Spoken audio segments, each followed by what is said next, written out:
আসসালামু আলাইকুম ওয়া রাহমাতুল্লাহি ওয়া বারাকাতুহু। বিসমিল্লাহ ওয়ালহামদুলিল্লাহ ওয়াসসালাতু ওয়াসসালামু আলা রাসূলিল্লাহি ওয়া বা'দ।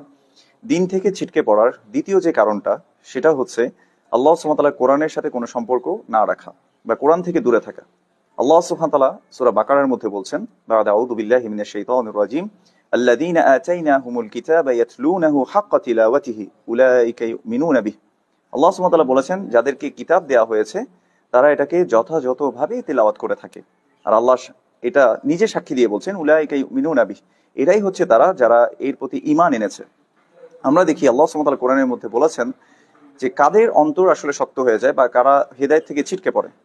আল্লাহ সুবহানাহু ওয়া তাআলা বলেছেন, ওয়ালা তাকুনু কাল্লাযীনা উতুল কিতাবা মিন ক্বাবল, তোমরা তাদের মতো হইও না যাদেরকে তোমাদের পূর্বে কিতাব দেওয়া হয়েছিল, ফাতালা আলাইহিমুল আমাদ, লম্বা সময় এই ওয়াহির জ্ঞান থেকে তারা বিচ্ছিন্ন ছিল, ফাকাসাত কুলুবুহুম, তাদের অন্তর শক্ত হয়ে গিয়েছিল, ওয়া কাসীরুম মিনহুম ফাসিকুন, আর অধিকাংশই তারা পাপাচারী।